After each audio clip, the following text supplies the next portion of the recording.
Այսօր հայտնի դարձավ, որ քննչական կոմիտեն 50-ից ավել մարդ է ձերբակալել վաղ շաբաթի ընտրություններում Վանեցյանի կուսակցության օգտին ընտրակաշառք բաժանելու համար։ Ու այդ գաղտնալսումներն էի լսում ու ականջս էլի մի կտոր շատ ծակեց, այսպես այդ ընտրակաշառատու կանանցից մեկն է խոսում մյուսի հետ, ասում է մի Ղարաբաղցու ենք զանգել, ասեց ձեր ինչ գործ ես գնացել եմ ընտրության, թե չէ, ինչ է ասում, ասում է դու անասուն, բա որ մեր ինչ գործ բախի ես եկել գրանցվել եւ այլն եւ այլն։ Ու ուզում եմ ասել, որ շատ նորմալ ասա,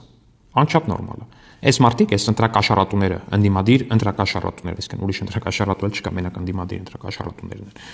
Մարդկանց հենց այդպես էլ վերաբերվում են։ Մարդիկ սրանց աչքերում անասուն են։ Գիտեք ինչի, որովհետև իրանք երբ որ մեկին փող են տալի, իրանք մտածում են, որ այդ մեկին առան։ Իսկ եթե առա, առնվողը մարդ չի իրենց աչքերում, առնվողը անասուն է։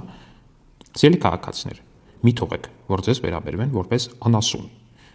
Ցանկացած ընտրակաշառքի մասին ինֆորմացիոն ունենալու դեպքում հայտնեք իրավապահ մարմիններին։ Իսկ բոլոր սրանց ուզում եմ ասել, որ ձեր ժամանակները հարգելի մարդավաճառներ ավարտվել են